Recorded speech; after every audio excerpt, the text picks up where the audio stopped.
Buenas tardes, bienvenidos. Buenas tardes en Nueva York, buenos días en Colombia. Mi nombre es Ximena Perry. En nombre de la Federación Internacional de Historia Pública, les doy la bienvenida a este evento del día de hoy titulado Encuentros y debates abiertos entre historia pública e historia urbana.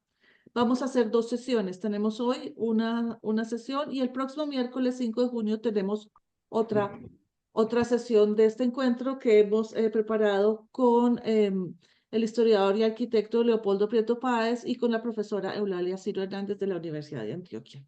Hoy vamos a tener un evento, pues una conversación que me parece pues bastante apropiada y bastante adecuada pensando en historia pública, que se llama Tejiendo hilos narrativos, formas de contar historias urbanas. Va a estar hoy con nosotros Daniel Felipe Zapata, del Museo de la Ciudad Autoconstruida de Bogotá, David Gómez, del Museo Popular de Siloé, y Carlos David Bravo Caliche, de Caminatas Punk de Medellín, y nuestra moderadora va a ser la profesora Eulalia Hernández. Bienvenidos y muchas gracias por aceptar nuestra invitación.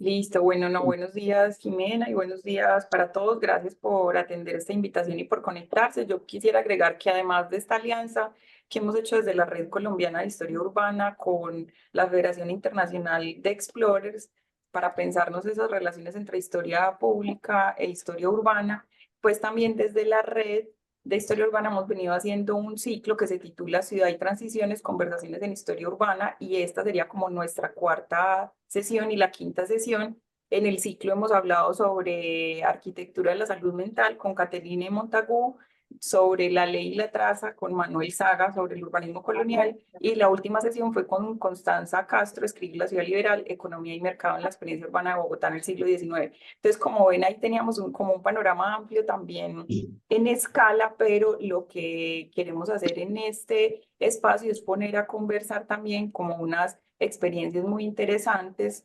en el país que vienen visibilizando otras formas de producción de memoria desde nuestros barrios, con otros lenguajes, narrativas, alcances y propuestas que van mucho más allá de la producción académica y que también tienen pues como unas reivindicaciones políticas y estéticas y que también nos interpelan como en esa labor desde la historia urbana, ¿cierto? Como les decíamos, hemos tenido algunas dificultades de conexión, entonces estamos esperando también que Caliche desde Caminatas de Medellín se pueda conectar, pero decidimos ir como comenzando porque ya tenemos acá pues el público y a dos de nuestros invitados. Entonces les explico la metodología. Tenemos como unos temas o unas preguntas orientadoras para la conversación. La idea es que cada una de las tres experiencias va a tener como 5 minutos para responder cada pregunta, ¿cierto? Ahí lo vamos conversando. Y qué pena, les pedimos silenciar sus micrófonos a las personas que no están interviniendo. A Gonzalo le pedimos si puede silenciar eso. Muchas Perdón, gracias. se me activó por accidente. Tranquilo, tranquilo. Entonces vamos a hablar como unos temas, igual es una conversación pues como abierta y también al final vamos a tener un espacio para las preguntas del público. Y yo quería como contextualizar algo antes de iniciar, pues vamos a conversar con tres iniciativas que ya nos van a contar sobre ellas: el Museo de la Ciudad Autoconstruida, que está en Ciudad Bolívar, en Bogotá; eh, el Museo de Siloé, que está en Cali, pero que también ha tenido pues itinerancias por todo el país; y Caminatas PUM, que es una iniciativa que se hace en la zona noroccidental de Medellín.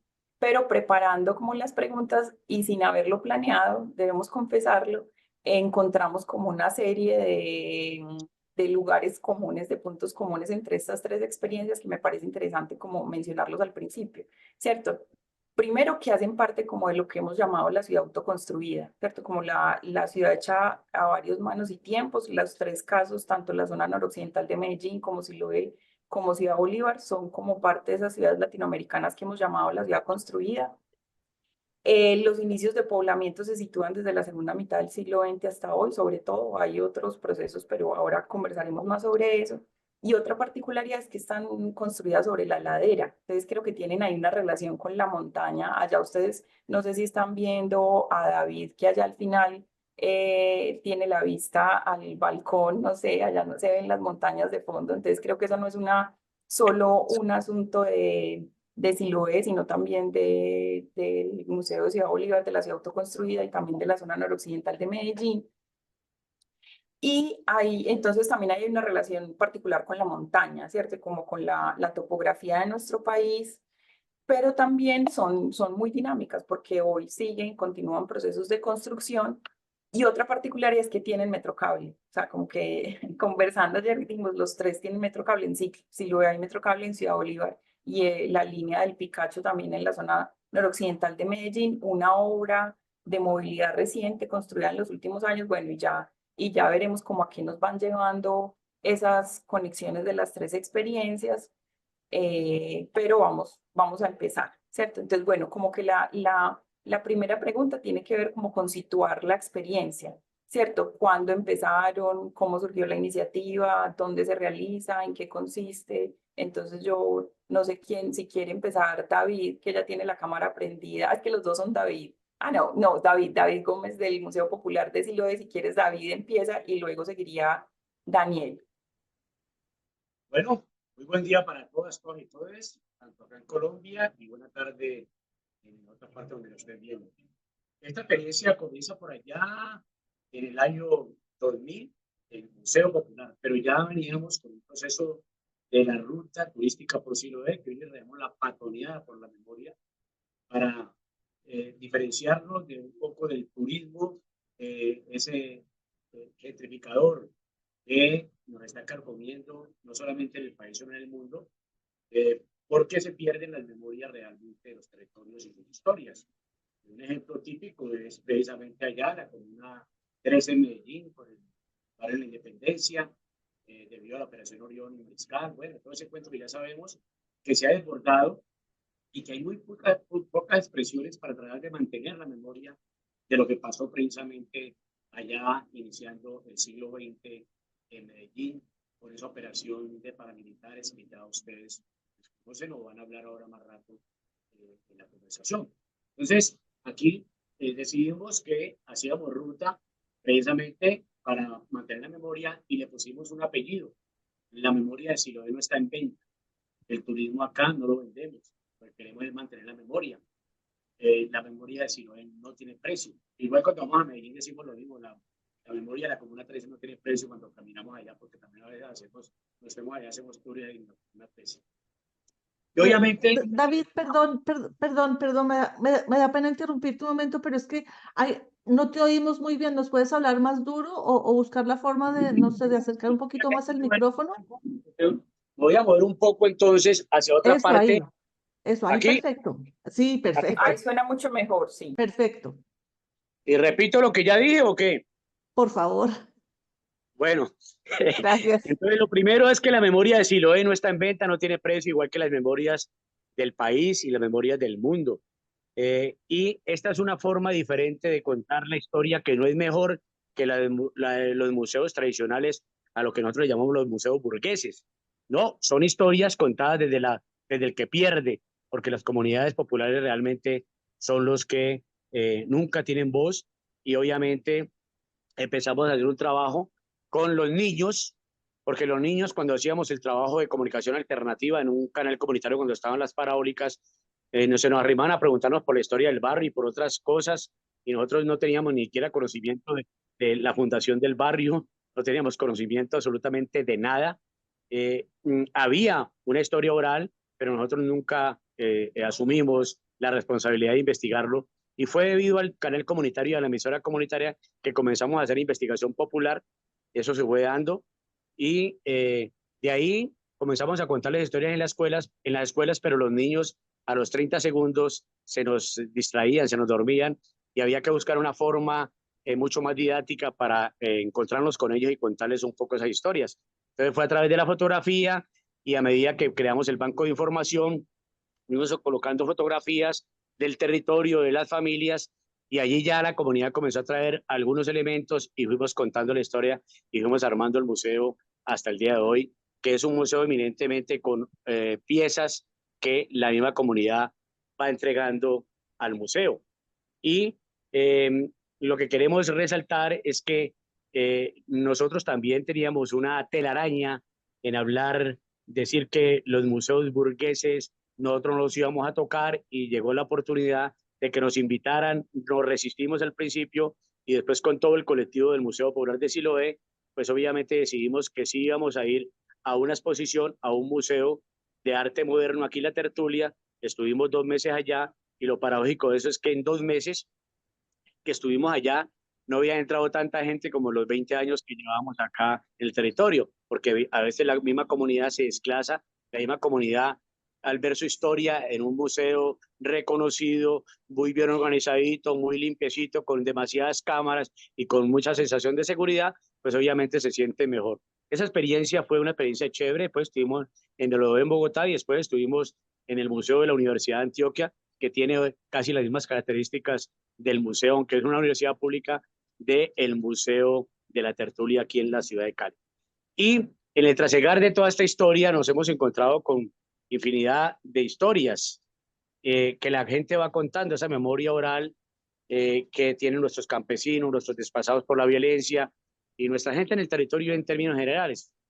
Y eso fuimos acomodándolo a través de las piezas y la fuimos llevando paso a paso para que ellas mismas hablen. Pero antes de entrar al museo, uno de los requisitos para que la gente entre al museo es que tiene que primero caminar con nosotros un ratico, aunque sea. A veces caminamos 2, 3, 4, 5 horas, pero lo ideal es que la gente camine para que lo que le hemos contado en el territorio lo puedan refrendar cuando estemos dentro del museo con las piezas. Es una forma diferente, no es la mejor, ni somos mejores que la Tertulia, ni el Museo de la Universidad de Antioquia, ni el ODEO, ni otros museos. No, ahí entendimos que la historia es importante dependiendo de qué ángulo la mire, cómo se mantiene la memoria, cómo el poder hegemónico también utiliza los museos tradicionales, históricamente ha pasado, y es hora de que las comunidades comiencen a armar casas de memoria, a armar museos que nosotros aquí, pues para no entrar en conflicto, le decimos que es un contramuseo, que es una forma de cómo la comunidad puede contar sus historias. A grandes rasgos,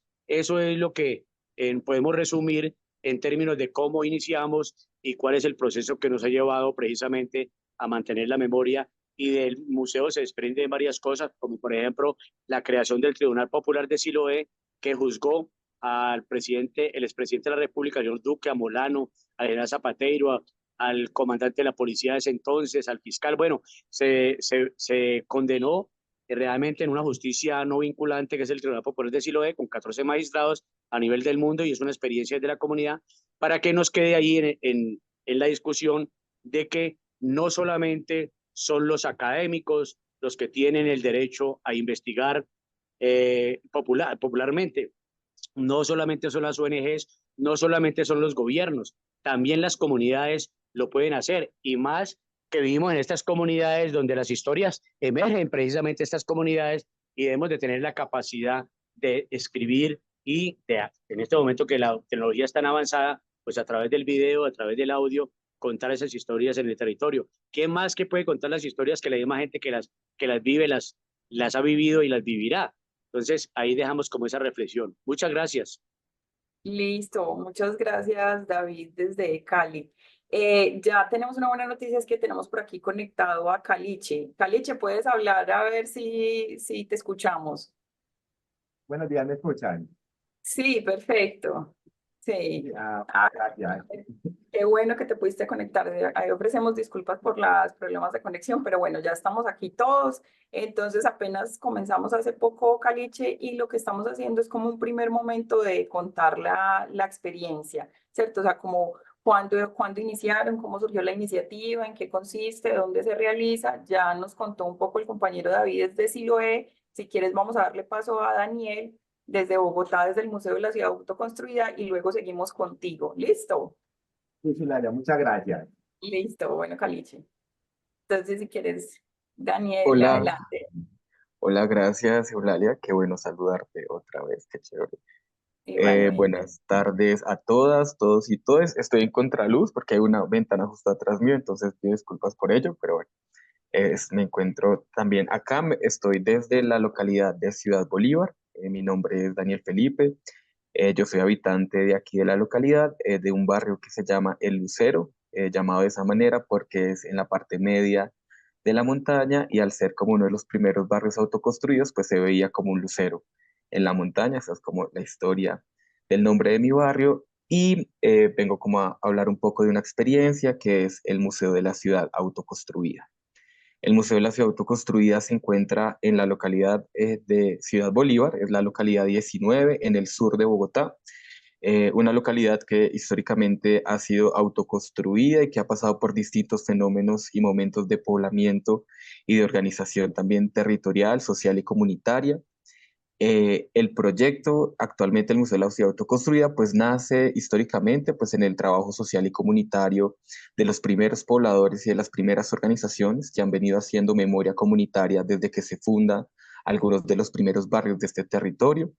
Y desde ese momento, pues la localidad ha sido una localidad que ha venido generando procesos pues de educación popular y comunitaria, pero pues también procesos de memoria comunitaria desde hace mucho tiempo, desde los años 80. Eh, el Museo de la Ciudad Autoconstruida pues es una experiencia que llega a la localidad por medio también del diseño y la planeación del Transmicable, que es un nuevo sistema de transporte que llegó hace 4 años, digamos, a la localidad y a este barrio, que es el barrio Paraíso, que es donde se encuentra el museo. Entonces, pues el devenir histórico pues es comunitario de todas las personas que han venido haciendo apuestas en el territorio por la memoria, por los procesos de construcción colectiva, y desde hace 4 años, pues ya teniendo un edificio, un equipamiento, pues se hace la consolidación de un proyecto colectivo para lo que es hoy el Museo de la Ciudad Autoconstruida.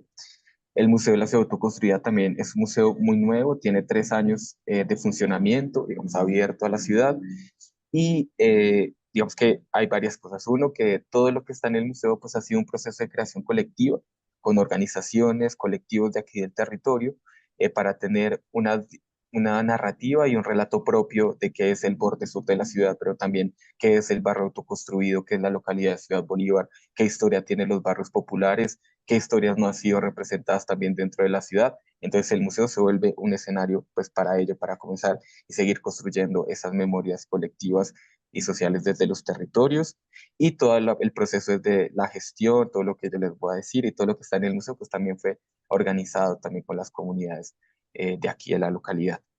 El museo pues es una plataforma, es un escenario para hablar sobre, uno, algunas tensiones del territorio, por supuesto hablar en términos medioambientales, sociales, históricos y de poblamiento, reflexionando sobre el sur de la ciudad de Bogotá, y en ese sur de la ciudad de Bogotá pues entender cuál es nuestro sur, que igual es lo que nos orienta en todo lo que planteamos del museo, intentando reivindicar, pero también hacer como procesos de reivindicación de memoria. Uno de los ejes aquí importante, el museo tiene 3 ejes en los que están compuestos todos sus campos expositivos y epistemológicos, que es la estigmatización, porque es el escenario del diálogo para hablar sobre estos estigmas y desconocimientos como que se tiene sobre la localidad y también sobre nosotros, los habitantes de Ciudad Bolívar.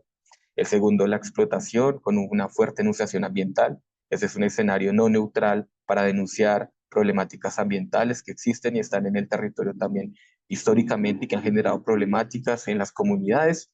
Y el tercer eje, que es el más importante, que es la resistencia. El museo quiere reconocer las luchas sociales y comunitarias que han tenido estos barrios populares y autoconstruidos, pues para tener estos servicios que no han sido garantizados por las administraciones. La autoconstrucción también es un fenómeno de ausencia del Estado, de ausencia del gobierno de la planificación, y donde son las comunidades quienes dan respuesta a estas necesidades y servicios. Y ya algo también importante para hacer la claridad, si el museo viene y deviene experiencias comunitarias, no es un museo comunitario. El Museo de la Ciudad Autoconstruida hace parte de un instituto, que es el Instituto Distrital de Patrimonio Cultural de Bogotá, y digamos quien lo gerencia y lo administra es el Museo de Bogotá. Y digamos, en la administración del museo es una de las sedes del Museo de Bogotá, que está en el sur de la ciudad. Digamos, en ese sentido, si bien es una plataforma para visibilizar los ejercicios comunitarios, no es un escenario, no es un museo comunitario, pero sí la experiencia pues está inspirada en los museos comunitarios que estuvieron antes de que estuviera este museo, y es una experiencia muy interesante para ver esa relación entre lo institucional y lo comunitario. El museo creo que da pistas muy importantes para ir entendiendo esa relación y cómo se construyen esas memorias también desde la institución, pero también desde las apuestas comunitarias que se tienen. Entonces creo que esa es como una introducción, y gracias a David también del Museo de Siloé, mucho gusto en escucharlo porque es una experiencia que es muy inspiradora y muy conectada con muchas de las cosas que pasan acá en Ciudad Bolívar. Es como eso. Gracias, Eulalia. Sí, muchas gracias, Daniel. Sí, yo creo que son como experiencias también muy interesantes y complementarias porque cada una tiene como sus particularidades también. Como decía Daniel, el Museo de la Ciudad Autoconstruida en Bogotá hace parte de la institucionalidad de los museos, pero también tiene como una base comunitaria y barrial. En cambio, el Museo de Siloé es otra apuesta, ¿cierto? Entonces, creo que también queríamos como mostrar esa diversidad. Y si quieres, Caliche, cuéntanos un poquito de la experiencia de Caminatas POM. Bueno, gracias, Eulalia. Buenos días a todos y todas. Tengo problemas con la cámara, pero entonces, bueno, les voy a contar un poco sobre la experiencia que he tenido con el proyecto. Yo toda la vida, desde 1987, toco en una banda de punk, desadaptados. Yo he estado metido siempre en el ámbito del punk, ¿cierto? Y hice un libro recuperando la memoria del punk en la zona noroccidental de Castilla, que se llama Mala hierba, el surgimiento del punk en el barrio Castilla. Son como los antecedentes. En este libro lo que hago yo es como una cartografía de la zona noroccidental, donde en el mapa ubico los lugares importantes en esa historia del punk, los primeros lugares de concierto, los primeros lugares de ensayo, donde estaban ubicadas las bandas, los grupos pues, musicales, donde estaban ubicadas también lo que llaman las galladas, los grupos de amigos. Y a partir de este mapa y esta recuperación de la memoria, el segundo paso que llevo es como llevarlo al espacio físico, que es a las calles. Entonces planteo un recorrido que se llama Caminatas PUM, que lo vengo realizando desde el 2018. El recorrido busca recuperar la memoria no solamente de un sector de la juventud que resistió el medio del conflicto por medio del arte, sino también de sectores de la comunidad que resistieron y lucharon por el derecho a la inclusión y el derecho a la ciudad, que estaban en ese momento influenciados y apoyados por los curas obreros, los curas populares de la teología de la liberación.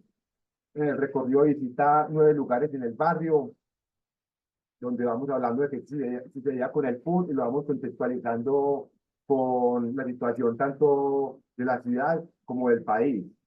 Es un recorrido que yo lo planteo como un recorrido, por un lado, es un recorrido político, porque busca esa conmemoración de esta resistencia, ¿cierto? Y bien el recorrido está trazado, transversalizado de principio a fin por las diferentes violencias que nos ha tocado vivir, lo que más se resalta son las resistencias, como frente a esa dinámica de la violencia, la población y los jóvenes salieron adelante. Pero el recorrido también es un recorrido de resistencia, es decir, cada paso que damos es un acto de resistencia, porque en el barrio Castilla y esta zona siempre ha estado marcada por la violencia, siempre ha ocupado los primeros puestos en los barrios más violentos de Medellín. Entonces, es un recorrido que también trata de recuperar esos espacios y retomarlos. Pero también es un recorrido poético, cada medida que vamos recorriendo el espacio en grupo, con una bandera y muchas veces escuchando música, lo vamos poetizando con nuestra presencia. El PUN ha sido una de las expresiones artísticas que en otra forma fue estigmatizada, señalada y también, digamos, aquí, ignorada por los estudios y la academia. Y desde hace muy poco, o sea, o casi siempre nunca se tuvo en cuenta como una herramienta importante dentro de los procesos de memoria histórica. Y hay una narración muy importante desde el PUN, ¿cierto? Que es la narración de, digamos así, que en ese momento fueron la orquesta y la banda sonora del conflicto. Entonces, en las canciones, en toda esta historia, encontramos todo una narrativa del conflicto que no ha estado en los libros. Es una narrativa subterránea, contrahegemónica y desde una perspectiva, digamos así, disidente y divergente. La caminata es una forma analítica de pensar nuestro contexto, los espacios, los lugares, pero también es un dispositivo narrativo para conversar del pasado y sobre todo del presente. Es una actitud sobre el conocimiento y sobre nuestro contexto. Mm, Creo que estudia el barrio y la ciudad en su proceso de transformación. Entonces, vemos cómo el barrio va cambiando, o sea, vamos contando esa historia de 4 décadas ya de música y cómo hoy sigue siendo muy importante en lo que se reconfigura pues en el aspecto cultural de lo que es el barrio hoy. Es más o menos como el recorrido. Listo, muchas gracias, Caliches. Y yo por aquí mientras hablabas estaba mostrando el libro que lo tengo por acá, Mala Hierba, el surgimiento del PUC en el barrio Castilla de Medellín. Y creo que es muy importante, como no solo, como nos ha contado Caliche, pues y la zona noroccidental en Medellín tiene una larga trayectoria de movimientos artísticos culturales, pero lo interesante es que también se han encargado como de documentar esas experiencias. Entonces, que ahora tengamos este libro escrito por Carlos David, como les contaba, por Caliche, con las cartografías, y que eso de una, también pues como sistematiza esa experiencia de las caminatas PUM, es como muy interesante y como muy chévere, ¿cierto? Que además de esa experiencia de caminar el barrio, de conversar sobre el barrio y eso, pues ya también tenemos como unas publicaciones que son un aporte muy interesante como a la historia urbana de la ciudad. Dale, Jimena. Eulalia, una pregunta con respecto al libro para las personas como yo que vivimos por fuera de Colombia, ¿cómo hacemos para conseguir el libro? ¿Se puede? En este momento no hay copia. Estamos trabajando en una reedición que va a salir en 3 meses para la fiesta del libro acá en Medellín. Pero yo les podría compartir un PDF que encontré que montaron en internet. Yo les podría compartir ese PDF si quieren. Pues claro, claro, claro que quiero. Muchas gracias, Caliche. Sí, sí, me parece interesantísimo y muy valioso. Muchas gracias. Listo. Bueno, con mucho gusto. Gracias.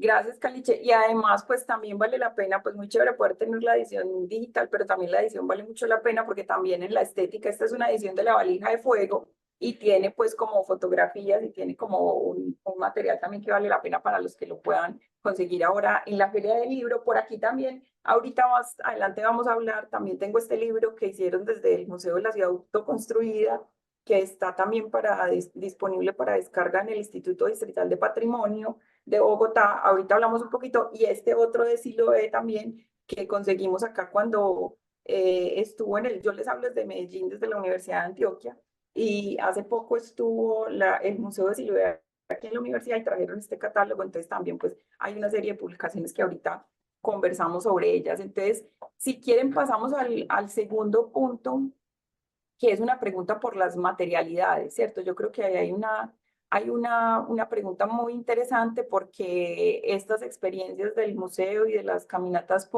de los museos están llenas de materialidades. Entonces yo quisiera saber cómo se recolectaron, cómo circulan. Ya nos han contado un poquito de eso, ¿cierto? Pero hay en el Museo de la Ciudad Autoconstruida hay tarros de aceite, fotografías de algunos familiares. En el Museo de Siloé hay tubos de acueducto que recuerdan tragedias, hay ollas comunitarias, megáfonos, la materialidad presente en el Museo de la Ciudad Autoconstruida, el zinc, la madera, recuerda como esas formas de construcción, pero en las caminatas que hace Caliche también están los cassettes, los afiches, las banderas, las camisetas. Entonces yo quisiera como que desde esa exploración de la materialidad nos hablaran un poquito de esa relación con los objetos y con las materialidades en cada una de esas experiencias.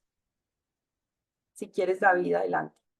Bueno, no, obviamente los elementos hablan por sí solos, después de que tú cuentes historias y puedes refrendarlo, probarlo con los elementos, obviamente es importante eso. Y hay cosas que no solamente son locales, como por ejemplo esta bandera de Palestina, Free Palestine, y esos elementos que se van recopilando, repetimos, van hablando solo. En este caso, en esta sesión que tenemos aquí, que es la más nueva, es la COP16, que va supuestamente a cambiar la historia de la ciudad después de los Panamericanos. Y es el cuento más bien de los gobiernos, de las fundaciones, entre comillas, ambientales, las corporaciones que degradan la biodiversidad y entonces se reúnen supuestamente para solucionar problemas que ellos mismos ocasionan. Y aquí entonces nos inventamos desde la barriada, desde el Museo Popular de Siloé, gracias a todo el colectivo del Museo Popular de Siloé, iniciativa que nace también del museo, y creamos entonces la Silocod 16, que es una conferencia alternativa para contar esas historias desde la barriada, no solamente de Siloé, sino de todo el mundo, de todo el país. Y tenemos dos propuestas para el gobierno nacional, que es la Universidad de la Biodiversidad, para que sea un epicentro, el núcleo de varias universidades a nivel del mundo que se enfoquen directamente en el tema de la biodiversidad. Y un parque temático que también estamos trabajando en esta parte. Y obviamente esas reuniones de la COP16, pues la mayoría de la gente va es a buscar contratos y proyectos. Entonces aquí le decimos a la comunidad que va llegando, a las organizaciones, que la Universidad Global no está en venta. El que quiere vincularse a la Siloco 16 debe tener claridad que este espacio no es para hacer dinero. Siempre vamos a hacer énfasis en la historia del dinero, porque cuando uno está con base en el recurso económico, obviamente se pierden otras miradas, y cuando uno tiene la autonomía de que no esté pasado por el dinero, pues puede contar las historias de una forma tranquila y no tiene que rendirle cuentas a nadie, sino al constituyente primario, que es la comunidad. Fundamentalmente eso. Entonces los elementos van hablando por sí solos, ellos mismos van hablando. ¿Y cómo se recolecta? Pues la misma comunidad los va entregando. Lo decías anteriormente, tubos, megáfonos, radios, televisores. Obviamente, lo que hay que tener claridad es que los elementos que se reciben en el Museo Popular de Siloé, en este caso nosotros, son elementos que han tenido que ver con la historia del territorio.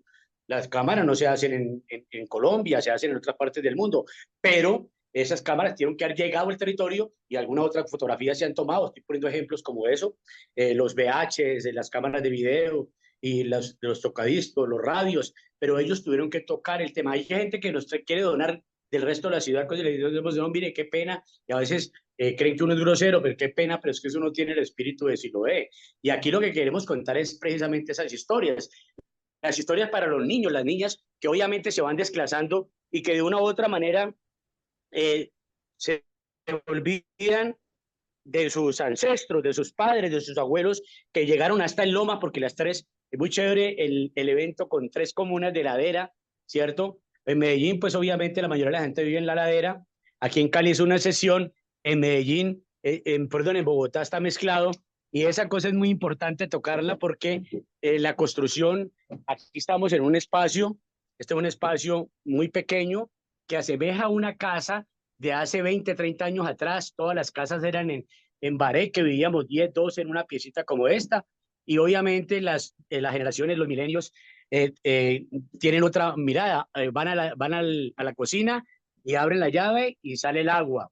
Se van al baño, se duchan y obviamente los abuelos nos cuentan que tenía que ir primero al río, traer el agua, traer la leña para cocinar, y las casas en este momento, la gran mayoría, son en construcción sólida. Entonces, como esos elementos, que la pregunta es esa, y me estoy como alargando mucho, ya para sintetizar, estos elementos que cotidianamente estamos viendo en el territorio, que para los niños son dinosaurios prácticamente, son cosas que ellos prácticamente no han visto jamás en su vida y que aquí las pueden observar. Entonces preguntan por esto. Esto es con los que hacen los cholados, los refrescos, ¿no? Se raspa el, el hielo. Entonces aquí elementos como estos, como lámparas, que los abuelos, a nosotros inclusive lo alcanzamos a utilizar, nos van diciendo paso a paso cómo hemos pasado de estadio a estadio en el, entre comillas, desarrollo.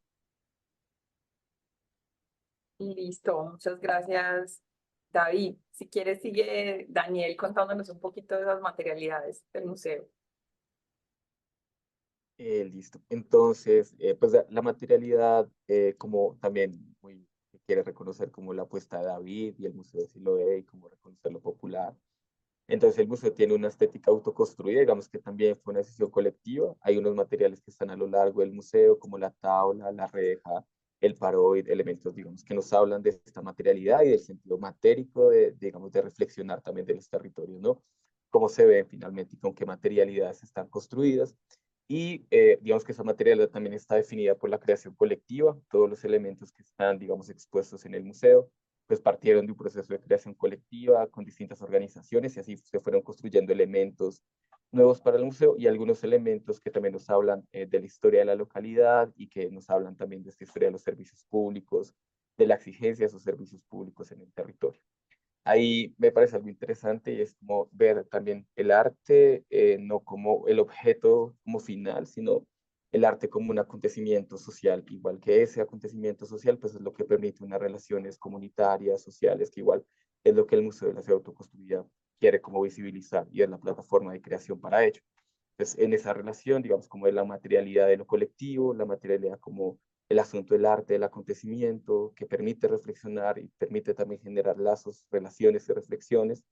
sobre lo comunitario, los sentidos del territorio, los sentidos del patrimonio, los sentidos de lo barrial, de lo popular, pues también se encuentran como dentro de la construcción de la materialidad que está a lo largo del museo. Y también hay algunos objetos que nos hablan pues de comunidades específicas.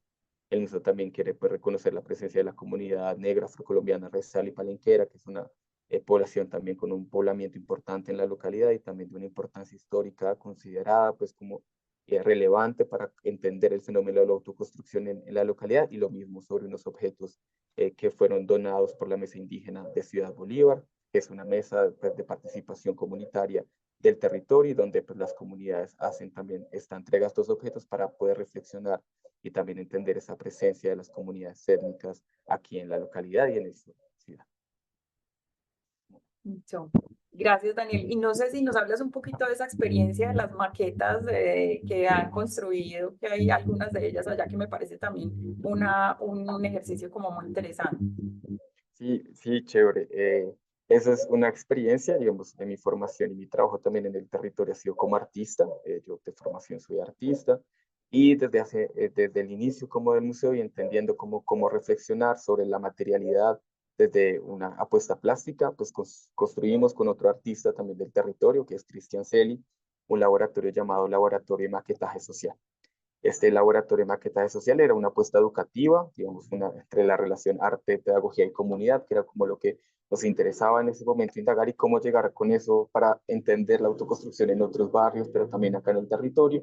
Hacíamos un trabajo de modelaje, de maquetas de las casas autoconstruidas que están en el territorio y comenzamos a modelar asentamientos que ya que existían o que existen acá en el territorio. Estos nuevos barrios, asentamientos que están acá, comenzamos como a reflexionar, a tener una cercanía con la comunidad que habita y que pues, está en estos momentos asentada en estos nuevos asentamientos y comenzamos a hacer un proceso de modelaje plástico a escala de esos asentamientos y luego pues los vamos circulando también en un proceso de creación colectiva. Cada laboratorio pues genera un barrio porque en cada encuentro, en cada laboratorio hacemos como una experiencia reflexiva pero de creación sobre la autoconstrucción, sobre lo que hacemos por nosotros mismos y con los otros, con las otras. Y ya ese laboratorio de maquetaje social pues ha sido también una forma de socializar y de poder reflexionar sobre la autoconstrucción. Ahorita está pasando algo muy chévere, como la cuña, pero con Cristian y siguiendo reflexionando sobre eso, estamos haciendo una pieza para el Museo Nacional y la nueva casa del museo, la nueva sala de exposición, que es Casa Común. Y entonces, pues también vamos a estar haciendo a lo largo de estos meses unos laboratorios, también puede ser como algunos encuentros virtuales para seguir indagando y reflexionando sobre esta materialidad y cómo poder llevar también lo autoconstruido a esos espacios que también David mencionaba como hegemónicos y que tienen una narrativa muy propia, ¿no?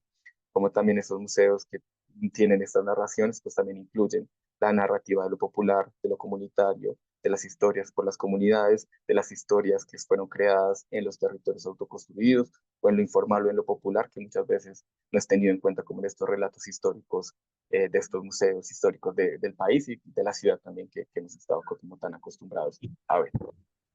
Listo, gracias, Daniel. Bueno, si quieres, Caliche, contarnos algo sobre las materialidades o los objetos. Sí, a ver, desde la música, desde el fondo, yo siempre he sido como coleccionista.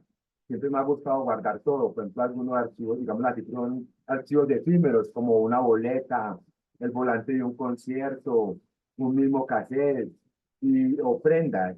Entonces siempre he sido como coleccionista de estas cosas, ¿cierto? Y también con la investigación, cuando estoy haciendo el libro, también pude recoger algunos objetos y fotos y más elementos.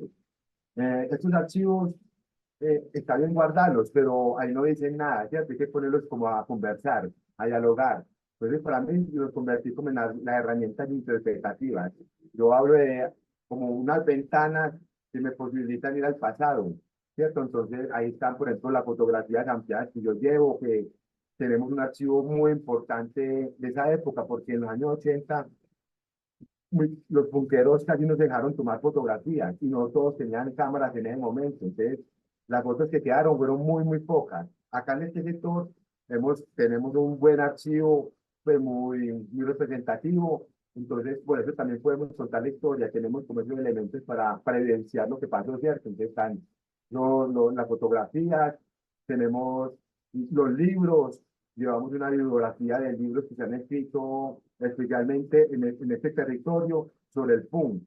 Aquí en Colombia se ha escrito muy poco sobre el PUN y no se ha publicado pues libros. Prácticamente los libros que se han publicado son como 4 libros de una banda de ira, y son libros más autorreferenciales.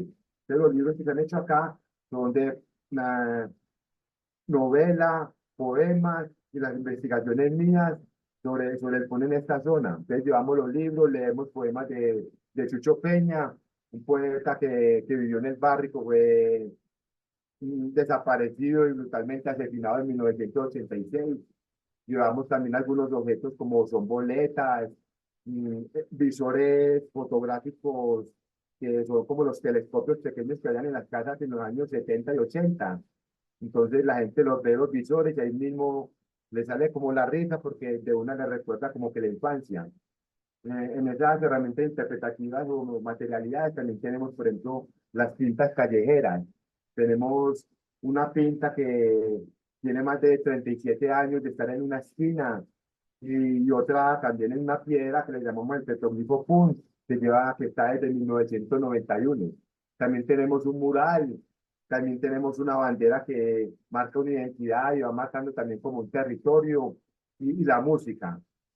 Hay momentos en que pasamos por donde una persona del barrio, un amigo que es también músico de una banda de punk histórico. La casa de él fue muy importante porque en la casa de él se grabó una de las escenas de la película Rodrigo en lo Futuro. Entonces muchas veces él saca el equipo de sonido y saca sus discos. Entonces la gente, los jóvenes de ahora que no han tenido la posibilidad de tener ese formato, de relacionarse con ese formato que es el casero, que es el disco, el LP, tienen la posibilidad de ahí de colocar un disco, ver qué canción quieren poner y escucharlo. Entonces ha sido muy bonito porque también se trata como un puente generacional con las nuevas generaciones y ellos también como disfrutan de estos formatos.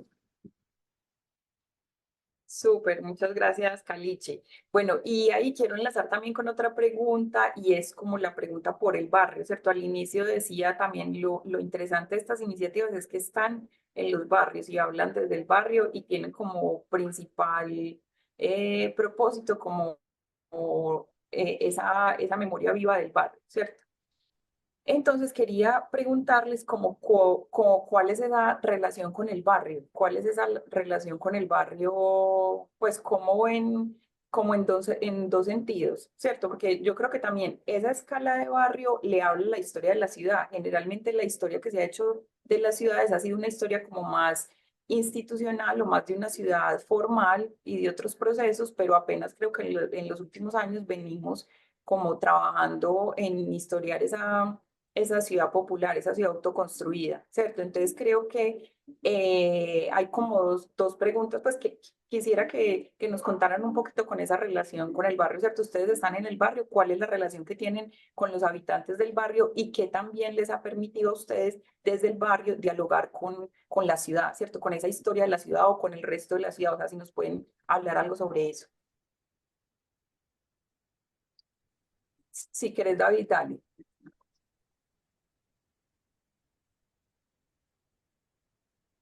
Se ha perdido el audio, no sé. Sí, ahí ya te estamos escuchando. ¿Tú alcanzaste a escuchar la pregunta? No te ¿O te escucho muy le- bien. Bueno, no, que estaba diciendo que me parece como interesante que pudiéramos hablar sobre la relación con el barrio, ¿cierto? O sea, la relación, por ejemplo, del Museo de Siloé con el barrio donde están los habitantes, cómo se relacionan con el museo, Realmente cuál no, es el no, no, realmente no relacionamiento. escuchamos bien.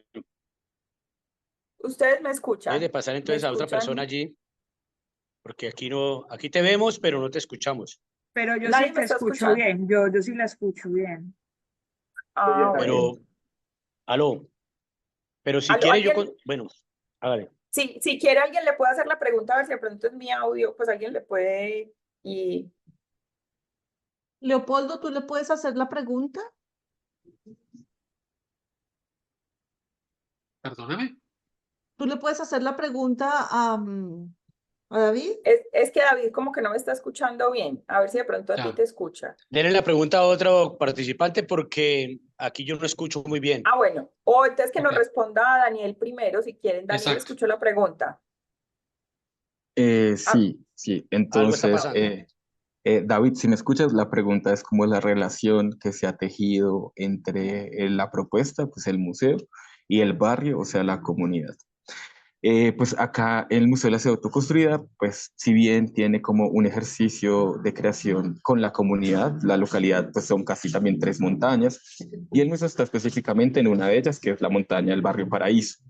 Entonces, el museo tiene como un respaldo principalmente muchos colectivos y organizaciones que han hecho parte del proceso de construcción del museo y que siguen habitando el Museo de la Ciudad Autoconstruida con las pues, nuevas apuestas, narrativas, y el museo pues también es el lugar para visibilizar y divulgar estas nuevas apuestas que también están construidas desde el territorio.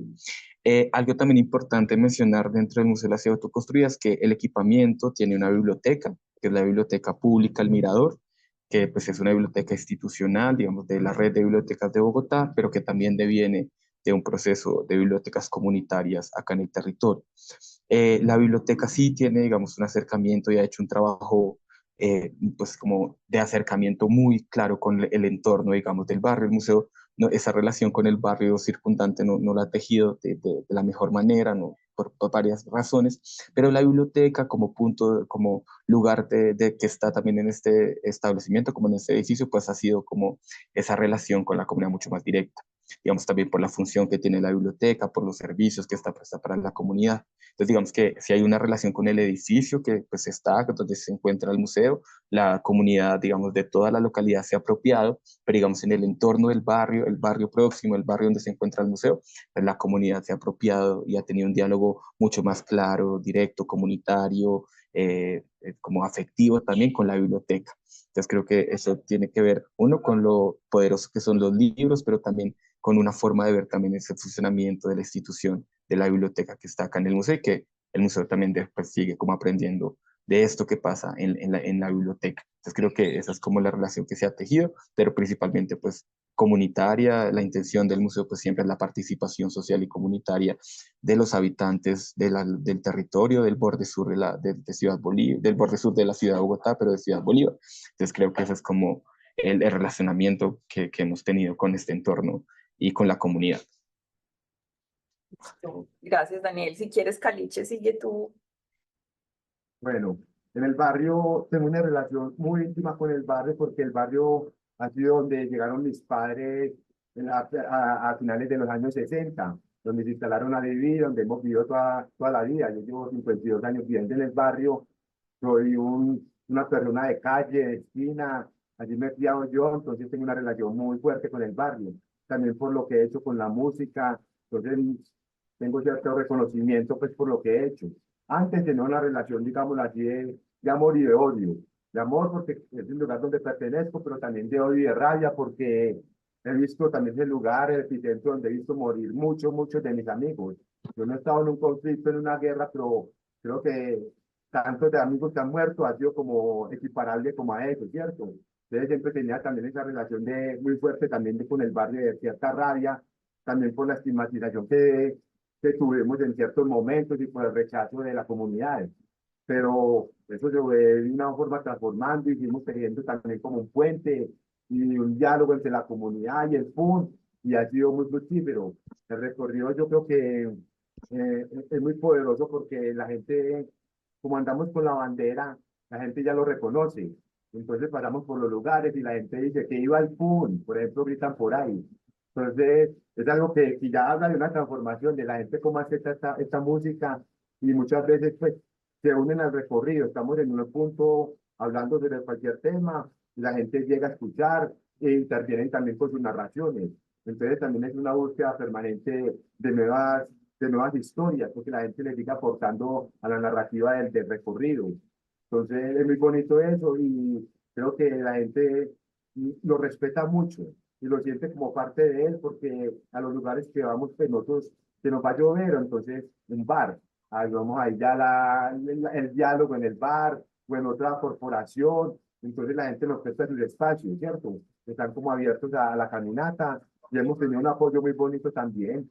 Y el diálogo con la ciudad creo que se establece porque la mayoría de gente que viene a visitar el recorrido son casi el 90% han sido estudiantes de universidades y organizaciones comunitarias y colectivos y de otras partes de la ciudad.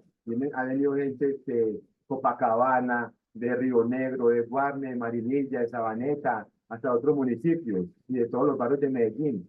Entonces creo que es muy importante porque la caminata también les abre un espacio de seguridad para visitar el barrio. Como les decía ahora, un barrio que ha sido estigmatizado por la violencia. Entonces mucha gente dice eso, sí, sí, claro, el barrio qué, cómo está o qué, porque hay un prejuicio y un miedo pues a caminar las calles de Castilla. Y ya cuando terminamos el recorrido, la gente tiene una sonrisa en el rostro y se van contentos porque dicen pues, que se van con otra mirada del barrio. Entonces también eso es muy bonito porque resignificamos la historia del barrio y mostramos también otra cara que no es la cara histórica que la ciudad conoce. Gracias, Caliche. Bueno, creo que David, no sé si ahí David nos escucha, que creo que se desconectó y se volvió a conectar. David, ¿nos escuchas?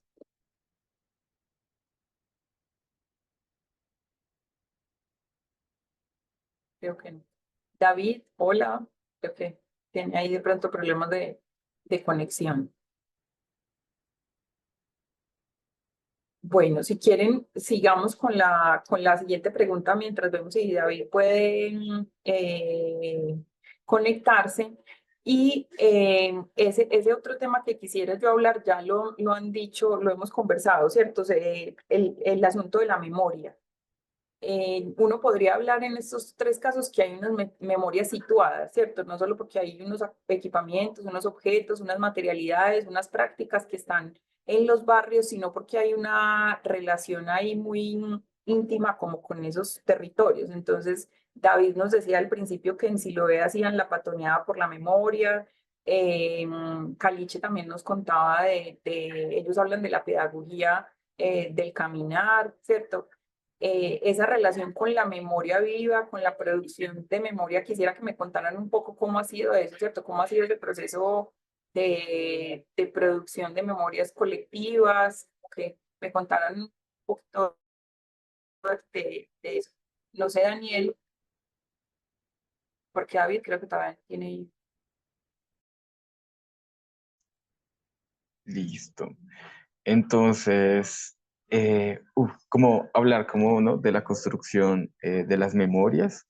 Entonces, claro, el museo es una plataforma para uno también poder sistematizar a partir de ciertos elementos algunas como historias y memorias que ya estaban en el territorio, porque igual el proceso de construcción de las memorias ya estaba antes de que existiera el museo y ha estado en Ciudad Bolívar desde inicio de su poblamiento, de apuestas que están desde los años 80, haciendo como un proceso también juicioso y pues de comprensión de la historia de cómo ha sido el territorio, pues para finalmente comprendernos dentro de este territorio que es Ciudad Bolívar. Yo creo que algo también importante y dentro de las apuestas que ha tenido el museo, pues es ampliar esas memorias dentro del museo. Si bien el museo intenta como conglomerar algunos relatos que son representativos e importantes para hablar de la ciudad, de la ciudad Bolívar o de la ciudad autoconstruida, pues también es el escenario para generar nuevas memorias.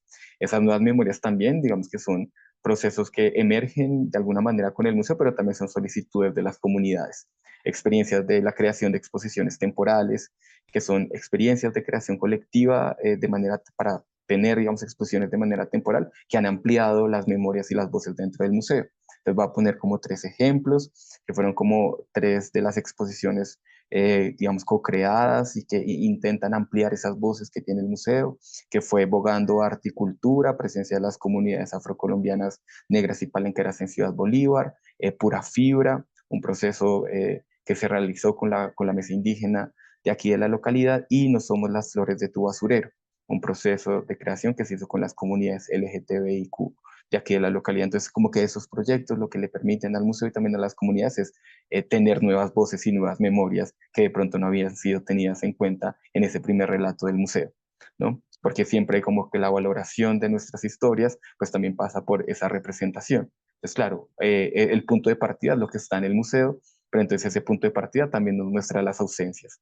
porque cuando uno como que representa algo y puede nombrar algo, inmediatamente nace como otra ausencia. Entonces creo que el museo es como el dinamizador de y posibilitador de crear nuevas voces y nuevas memorias que nutran pues el relato que tiene el museo, pero también el relato sobre la autoconstrucción y esas voces o esas nuevas voces que están en lo comunitario, que tienen que enseñarnos sobre la lucha comunitaria, sobre el proceso de autoconstrucción, sobre la resistencia de las comunidades. Entonces creo que eso es como el lugar que tiene esas memorias y dentro del museo, como esa construcción de nuevas voces para la ciudad y para la localidad y la visualización y divulgación de esas apuestas también que están en el territorio. Listo. Gracias, Daniel. Y Caliche, A ver, sí, igualmente creo que el recorrido es una forma de hacer historia, una forma de hacer historia, una historia que ha sido ambigua, que ha sido poco contada, que ha sido invisibilizada, y, y es una forma también de estimular, de que los caminantes, los estudiantes, las personas que van al recorrido, también se hagan preguntas por nuestro pasado y nuestro presente, ¿cierto? Eh, son pasados públicos que han estado ahí, pero que han estado subterráneamente. Entonces la idea es con el recorrido es hacer emerger esas memorias vivas, ¿cierto? Y está construida, como les decía ahora, en un diálogo pedagógico entre historia, arte y la memoria. Y todo esto atravesado por el conflicto que hemos vivido acá en estos territorios. Entonces se busca también que a través de aportes de conocimiento, digamos así, intercultural y sobre prácticas conmemorativas, y abordar estas historias que han sido muy controvertidas y de cierta forma ignoradas. La gente camina el barrio, el lugar, pero sin imaginarse la historia que ha tenido este espacio. Entonces son espacios que en cierta forma son insignificantes para las personas, son insignificantes porque tampoco tienen una importancia en términos arquitectónicos o en términos históricos, pero que tienen unas memorias que para nosotros son importantes y que narran otra historia del barrio totalmente desconocida y alientan un poco, como les digo, el pensamiento crítico sobre el pasado y el presente. Como eso básicamente. gracias, Caliche. Bueno, por ahí está David. No sé si ya nos escucha o si puede hablar a ver si lo escuchamos. No, creo que todavía, David.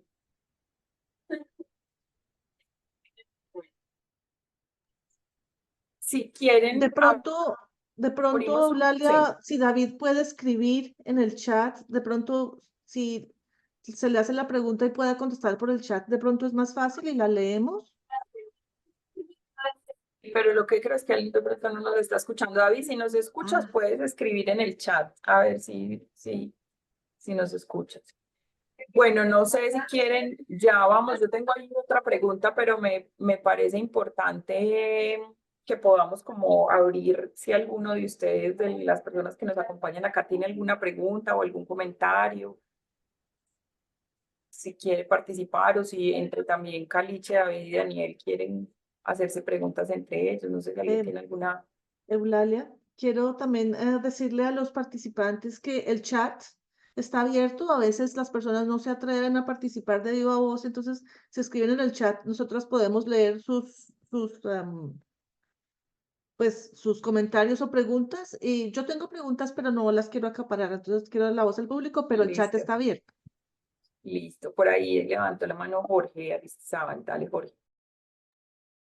Y bueno, primero pues muy buenas tardes ya para todos y todas.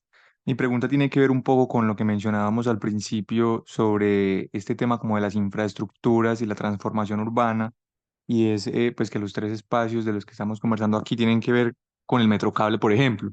Entonces, la pregunta es si esas transformaciones urbanas, o más bien cómo se piensa la permanencia de este tipo de espacios a pesar de esas transformaciones urbanas que a veces lo que hacen cuando no se concertan como adecuadamente es deteriorar el tejido social de ciertas, como de ciertos territorios y de ciertas comunidades. Entonces, de pronto en el caso de Ciudad Bolívar puede ser un poco más sencillo porque, pues, como mencionaba, es parte de la misma como administración, entonces puede haber ahí como una conversación que lo haga más articulado, pero en los otros dos casos, que son propuestas propiamente comunitarias, ¿cómo se piensa de pronto esa permanencia, aún a pesar de ese tipo como de transformaciones urbanas que van deteriorando poco a poco como el mismo sentido del barrio, ¿cierto? Pareciera que se pierde esa esencia del barrio como se ha conocido hasta ahora. Esa sería mi pregunta. Muchas gracias.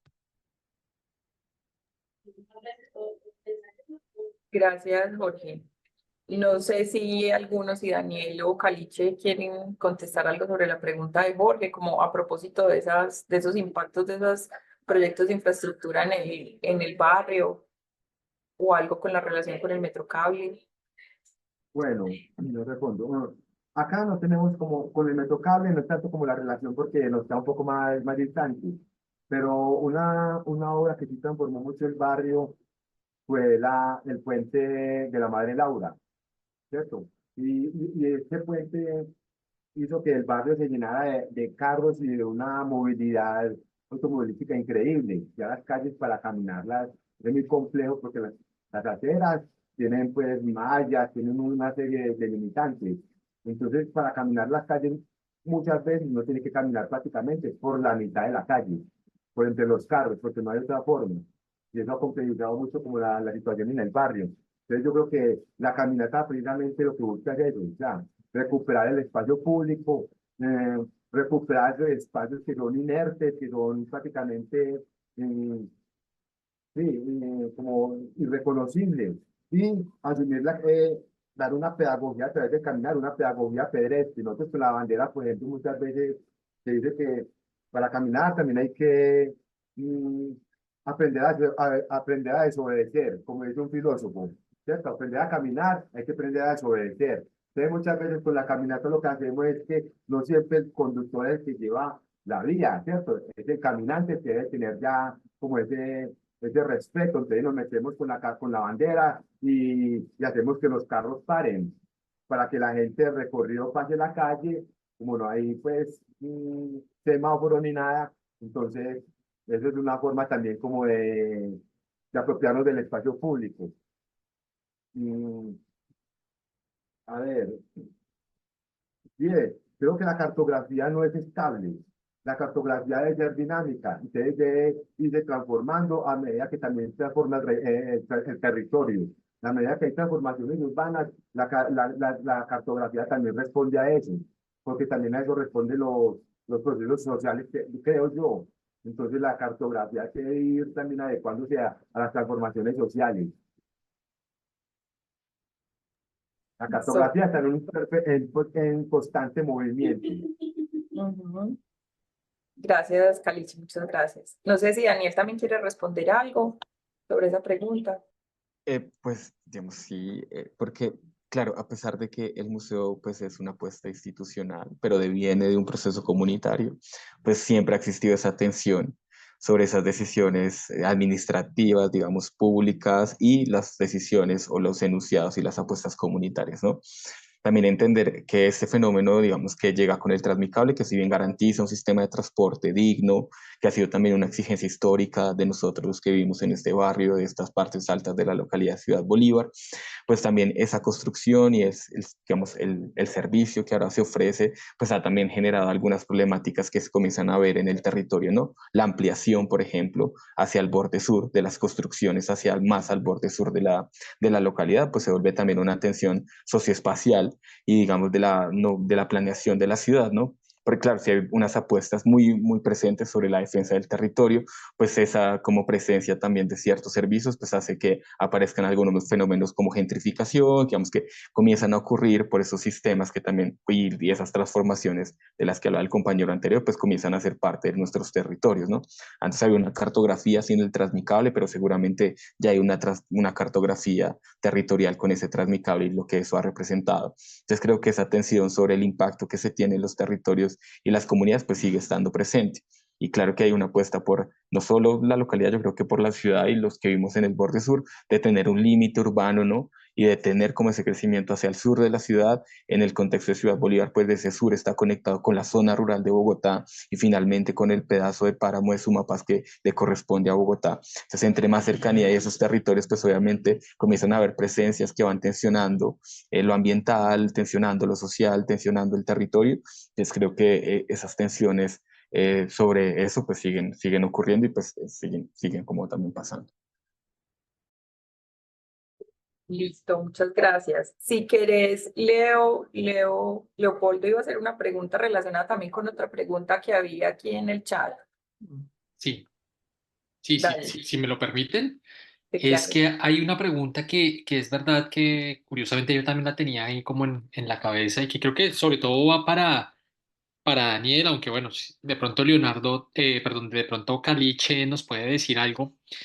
Y la pregunta la hace Gonzalo Robledo y dice que si no se corre un riesgo de subsumir la construcción de memoria a las narrativas institucionales, cuando pues las iniciativas comunitarias son integradas a la institucionalidad, como ocurre pues en este caso evidente del Museo de la Ciudad Autoconstruida con el IDPC. Ahí sí, Daniel, nos gustaría sería como interesante escucharlo a usted cómo han logrado, digamos, como sortear eso, digamos, que no se convierta la iniciativa que han trabajado ustedes o que han venido, digamos, como liderando ustedes, que ya nos contaba desde hace mucho tiempo, cómo no termine ahí como, pues digamos, sí, como subsumida, dice un poco Gonzalo, en relación con las apuestas institucionales que a veces van por otro lado. Y yo no sé si Caliche, aprovechando de una vez y para que se prepare y me pueda responder una preguntita que tiene que ver con eso, ¿cómo se relaciona usted también con el tema institucional? Pues porque el PUM además es contestatario desde, pues digamos, inicia como una manifestación artística contestataria. ¿A ustedes les ha interesado vincularse de alguna manera, ¿Me escuchan? algún acercamiento? Sí, David, ya ahorita entonces le damos la palabra para que nos cuente un poco lo que le pregunté por el chat. Listo, listo, ¿Listo? Bueno, entonces listo. ahí les dejo esa pregunta, Daniel y Caliche, a ver qué piensan ustedes. Pues nada, chévere y como interesante ese diálogo porque claro, la institución y la comunidad es una tensión, ¿no? Principalmente desde las comunidades, nosotros como comunidad, pues sí, la presencia de las instituciones no siempre ha significado como una buena apuesta por las apuestas que tiene el territorio, por la agenda del territorio. El Museo de la Ciudad Autoconstruida yo creo que es un buen ejemplo de cómo se puede como hacer como una especie de cooperación institucional comunidad. No quiero sonar como a que esa es como una respuesta o de resolutivo, pero digamos que las apuestas del museo que también son tan contestatarias, donde no es un escenario neutral para denunciar y enunciar problemas sociales, del contexto ambientales, para denunciar los actores que están involucrados dentro de estas problemáticas. El museo no es neutral ante esto y nunca lo ha sido y también ha sido una apuesta por tener eso. Y la negociación y digamos como la negociación con la institucionalidad ha sido como desde el inicio, recién, y esto es como parte de la historia del museo, cuando se inicia el museo llegó con un guión, un guión curatorial que fue construido por unos arquitectos. Entonces, claro, recién se conoce ese guión, pues nosotros como comunidad de la Comunidad Ciudad Bolívar, pues hace un paro a la comunidad y le dice como no, ese no es el guión que nosotros vamos a hacer, este no es el museo que nosotros soñamos, este no es el museo que ha sido una exigencia histórica, también por tener unos servicios y unos derechos culturales en el borde de la ciudad, tener un museo en la periferia. Entonces, el primer ejercicio pues fue como rechazar esa propuesta que la institución había hecho sin nosotros y comenzar a pensar cómo construir una apuesta, un guión curatorial que realmente conteniera y pues representara las luchas, visibilizara como las apuestas, hiciera las denuncias que se tienen que hacer como con los actores que se tienen que hacer en el territorio. Digamos que si bien obviamente para la institución ha sido incómodo muchas cosas como entender la horizontalidad, entender otras formas de relacionar que ocurren en lo comunitario y no lo institucional, pues ha sido también difícil, pero pues como con muchos aprendizajes en relación a cómo estas apuestas pues son de la comunidad y se están en el territorio y pues la institución sí las fortalece, pero no tiene digamos como una voz directa en poder enunciar o cambiar estas enunciaciones. Dentro de la misma museología social que ha propuesto el Museo de la Ciudad Autoconstruida, nosotros, todos los trabajadores del museo, somos habitantes del territorio, tenemos procesos pues sociales y entonces lo que, como para culminar, es como esa misma museología, esa misma forma de hacer museo, pues nos permitió a nosotros crear una hoja de ruta, que son unos principios que se tienen de frente, digamos, ahora en cambio de administración distrital, digamos, todo lo que se había construido con el anterior director, tal, que fueron unas hojas de ruta con los planteamientos sobre el territorio, sobre nosotros, sobre las luchas, sobre las apuestas, pues también fueron socializadas con la nueva dirección, también teniendo claro que son asuntos no negociables, porque son aspectos de la comunidad que deben ser respetados por encima de la institución y que no la institución va a pasar por encima de esos acuerdos o de la apropiación comunitario-social de lo que representa la lucha comunitaria acá en Ciudad Bolívar. Gracias. Entonces, ¿quién? Creo que había una pregunta ahí para Caliche y luego ya terminamos con David para que podamos como redondear estos últimos temas que hemos conversado. Pero si quieres, Caliche, responder algo a lo que te preguntó Leo. Sí, bueno, la relación con la institucionalidad, pues en los años 80 nosotros no teníamos un diálogo con la institución. Había totalmente una confrontación muy fuerte, ¿cierto? Una confrontación muy fuerte, pero eso se ha transformado. Ya son 35 años, entonces ya se ha transformado un poco la relación, ya la rabia y la frustración no es la misma. También nos hemos encontrado con que han habido muchos amigos que han trabajado también en la administración. Entonces la administración ya no la vemos como los enemigos, como lo veíamos antes, y lo que también vemos mucha gente ahí que ha estado cercana a los procesos, que los reconocen, que de una otra forma también en algunos momentos nos han apoyado. Yo en el 2019 me presenté a una beca de creación del Museo Casa de la Memoria para hacer unos recorridos patrimoniales y la beca pues quedó elegida y nosotros tuvimos pues como problemas con los contenidos del recorrido. Ha habido mucho respeto con eso. Entonces, una cosa que nos ha enseñado el PUN ha sido el hazlo tú mismo. El hazlo tú mismo. Todos nos ha tocado hacerlo por nosotros mismos, no por el apoyo institucional ni nada, sino que ha sido un empoderamiento desde nuestros cuerpos, desde nuestros territorios. Y siempre lo hemos asumido así, desde el hazlo tú mismo, ¿cierto? Lo que nosotros podemos hacer, pero no estamos cerrados a tener un diálogo con diferentes organizaciones institucionales. Si se puede hacer un diálogo, se pueden hacer algunas articulaciones y que siempre se tenga como por encima la autonomía frente a lo que nosotros pensamos, hacemos y la narrativa que tenemos, creo que no hay problema. Entonces, estamos abiertos a tener un diálogo con la institución y, como les digo, el recorrido, casi el 90% de las personas que han llegado acá han sido profesores que traen a los estudiantes, que los invitan a caminar. Entonces, con la Universidad de Antioquia, con la Universidad Nacional, con EAFI, con la Universidad de Medellín, con diferentes instituciones, creo que ha sido bonito también eso. En un momento el PUN rechazó la institucionalidad, la educación. Ahora, como nosotros desde las calles también podemos aportarle a la pedagogía, a la escuela, a la educación formal, desde las calles. Entonces también creo que ha sido muy bonito eso porque estas narrativas ya dan cuenta de que sí tenían una razón de ser muy interesante, muy importante, y que a partir de eso podemos enseñarle mucho a las ciudades y tenemos mucho que decirle a la ciudad también. Sí. Vale, listo, Caliche, muchas gracias.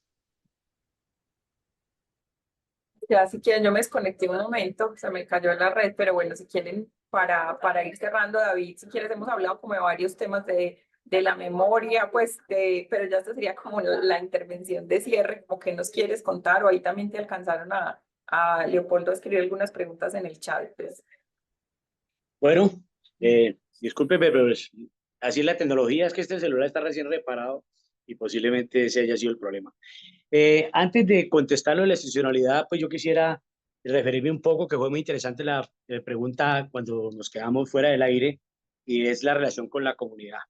Nosotros aquí tenemos una desesperanza porque la gran mayoría de la gente que visita el museo es gente de afuera, son extranjeros, son universidades, son ONGs, y aquí lo que llegan son muchos niños. Los niños tienen la prevención porque como esto no tiene mucha estética de lo que quiere la comunidad, entonces difícilmente la gente entra acá. Solamente cuando dan un pasito y entran, ahí ya entienden un poco la dinámica Es una lucha que nosotros ni siquiera le paramos muchas bolas porque las comunidades con el tiempo entenderán o no entenderán. Pero la relación ya con las caminatas, porque es que nosotros no solamente tenemos el museo es una partecita nomás de la manutención de la memoria en el territorio. Y es que nosotros llevamos aquí 25 años haciendo ruta turística por Siloé, lo que hoy le llamamos la patroneada por la memoria de Siloé. Y tenemos otras alternativas, que es en la nube, por el Facebook Siloé Visible, y en YouTube tenemos 85.000 videos, todos los días subimos muchos videos y mantenemos esa memoria por si de pronto nos toca salir exiliados, nos morimos o ya no nos da ganas de seguir con esto, entonces ahí queda un poco esa memoria en la parte de en las redes. Eso es importante aclararlo, ¿no? Porque de todas maneras, lo importante aquí es que las memorias se deben de mantener independientemente con lo institucional o no lo institucional. Y paso a la otra pregunta, que es la relación con la institucionalidad. Cero por el momento. Tenemos la esperanza de que algún día tengamos sus gobiernos, eh, pero ustedes lo están viendo en el país, que en la derecha que viene manejando esto desde los españoles, siguen con la misma dinámica, pues obviamente se oponen a todo un cambio y lo institucional está permeado por esa herencia española que es de sometimiento y de lo que ordene pues el establecimiento. Entonces nosotros por el momento no tenemos ninguna intención de hacer relaciones con la institucionalidad. No peleamos con ella, igual que no peleamos con la fuerza pública, pero no hacemos trabajo con ellos. No peleamos con las religiones, ni católica, ni evangélica, ninguna, pero no hacemos trabajo con ellos. Entonces, no hacemos trabajo con los políticos tampoco, porque nuestro trabajo es muy político, pero desde adentro, desde lo popular. Entonces, ahí nos marcamos un poco la relación. Obviamente, claro que aquí han venido de la alcaldía a mirar un poco la memoria, hacemos caminatas con universidades públicas, no tenemos ningún problema, pero bajo nuestra autonomía, porque cuando la institucionalidad se mete en este país, por el momento estamos diciendo, no quiere decir que no se va a dar el cambio futuro, ojalá que se dé y ojalá lo podamos ver o que lo vean nuestros hijos, nuestros nietos. Pero todo lo que toca la institucionalidad en términos generales, con algunas pequeñas excepciones, lo destruye. En una comunidad, cuando llega el establecimiento lo que hace es dividir.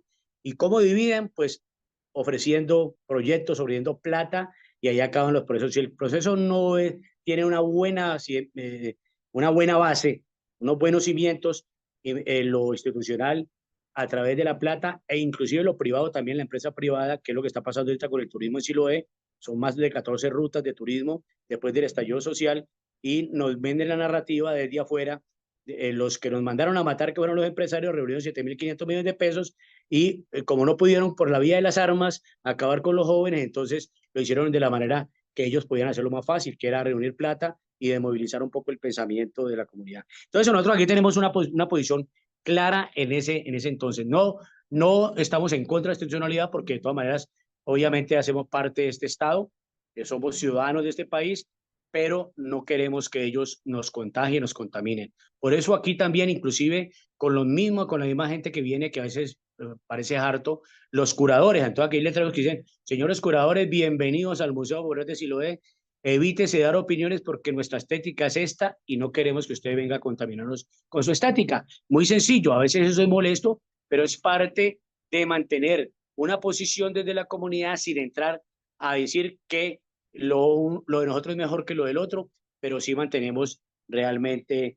esa, esa, eh, esa barrera, esa frontera entre lo institucional, porque hasta el momento, con estos casi 30 años de trabajo comunitario, a través de las piezas comunitarias, a través del canal comunitario de televisión, banco de información y demás trabajos que nosotros hemos realizado en conjunto con los diferentes colectivos, y en este caso con el colectivo del Museo Popular de Siloé, que son una maravilla, e inclusive aquí tenemos hasta extranjeros, a Ani y Andrea, sus dos alemanes, los alemanes de oro, los alemanes de Siloé que nos ayudan, tenemos a Isabela, tenemos al gringo Lu, tenemos a Pilara, bueno, tenemos a Ani Regifo, la fotógrafa, Miguel, Richie, Kevin, Doña Ruby, María, infinidad, Dieter, Sara Muñoz, Sara Solarte, infinidad de personas que trabajan aquí y que no ganan un solo peso en el museo, ni les interesa ganarse un solo peso.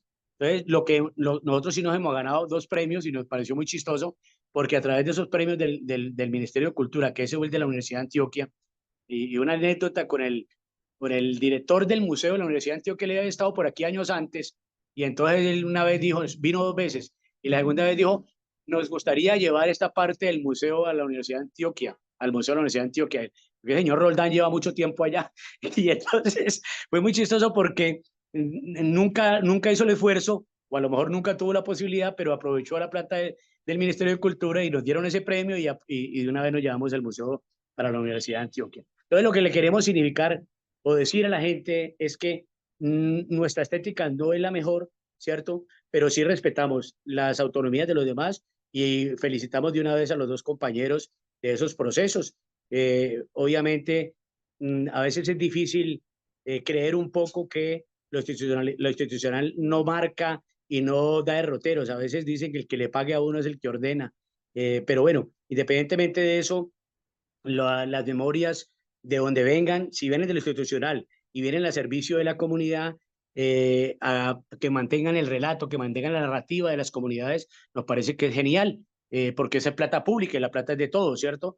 El hecho de que nosotros no hagamos eso no quiere decir que los demás no lo deban de hacer. Es igual que las rutas turísticas aquí, nosotros no la cobramos porque creemos ciegamente que la memoria de Siloé no está en venta, pero los que la cobran también está bien. Lo más importante ahí es echarnos un poquito la culpa de que la narrativa que nosotros hemos tenido por 25 años con la ruta turística no la pudimos transmitir a los demás grupos que hoy están haciendo turismo. Entonces es una debilidad de nosotros y lo reconocemos, pero obviamente creo que ya como que estamos terminando, entonces les agradezco mucho y obviamente y me disculpa por haberme salido, no fui yo, fue la tecnología, pero yo soy el culpable del celular y muchas gracias por atendernos y aquí estamos dispuestos a que estos museos crezcan, porque la filosofía de estos museos populares, que no lo hemos logrado todavía, desgraciadamente, eso también es otra habilidad que tenemos, y es que siempre estamos diciendo a las organizaciones sociales, tanto locales como nacionales e internacionales,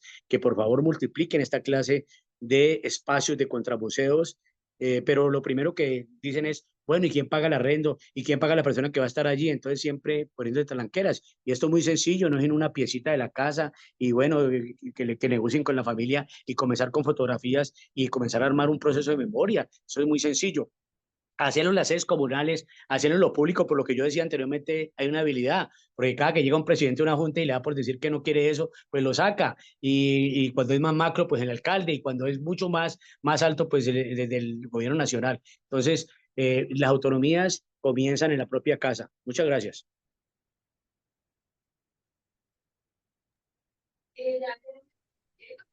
Jimena, bueno, muchas gracias, David. Dale, Jimena, vas a decir algo. No, yo tengo una pregunta para ti y para Leopoldo, porque hay una persona en el chat que me pregunta que si puede haber más preguntas. Entonces les pregunto que si hay espacio para más preguntas. El usuario Pues se llama Cubo del tal, Espacio. creo que ahí ya la hizo brevemente. Si quieren, hagámosla para que Bueno, cerremos. pero Aquí dice entonces la esta caminata. pregunta y ya no más. Sí, Listo. Gracias.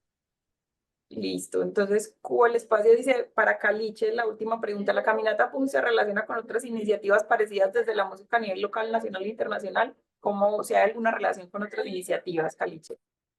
Pues yo la verdad no conozco otras iniciativas así de recorridos de memoria relacionados con el PUN, no conozco. Sé que la Comuna 13 pues más con la música rap, ¿cierto? Pero acá en Medellín o en el país no conozco ninguna iniciativa de esta forma. Sé que en Cali unas personas están ya investigando, haciendo sus cartografías y tienen la iniciativa de iniciar un recorrido también sobre el PUN y quieren iniciar un diálogo también con las caminatas PUN.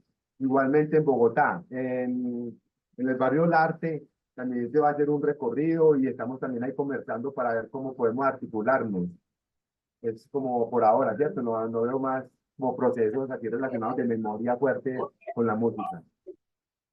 Listo, Caliche, perfecto. Muchas gracias. Bueno, no, yo creo que ya nos tenemos que despedir. Agradecer mucho a David desde Siloé, desde Cali, a Daniel desde el Museo de la Ciudad Autoconstruida de Bogotá y a Caliche aquí desde Medellín por aceptar participar en esta conversación. También a Leopoldo Prieto, que desde la Red Colombiana de Historia Urbana ha estado como en toda la organización del evento, y a Jimena Perry desde este espacio de la historia pública que no se termina aquí, sino de la que vamos a conversar. Vamos a seguir el próximo miércoles a las 5. Ahorita yo a Jimena les va a contar, pero es muy interesante porque aquí hemos dejado en punta como muchos temas a propósito de esos diálogos entre la historia urbana, la historia pública, la producción de memoria, bueno, un montón de cosas que seguiremos dentro de 8 días con otros invitados. Entonces, agradecerles como por aceptar participar en este espacio, a nuestros invitados y también a las personas que se conectaron. No sé, Jimena o Leopoldo, algo antes del cierre. Yo solamente unas palabras muy corticas. Les quiero dar las gracias en nombre de la Federación Internacional de Historia Pública y del Proyecto Explorers. Gracias a Daniel, David y a Carlos. Me parecieron fabulosos los proyectos, que a pesar que no tengamos más tiempo. Y para invitarlos a la segunda sesión de encuentros y debates abiertos entre historia pública e historia urbana, el próximo miércoles 5 de junio les confirmaré la hora por redes sociales y los esperamos. Muchas gracias a Eulalia y a Leopoldo por todo, por haber hecho esto realidad. Gracias, hasta luego. Muchas gracias por todo. Bueno, Muchas gracias a todos, a todas, hasta Chao, luego. Daniel. gracias. Chao, Hasta Caliche. luego.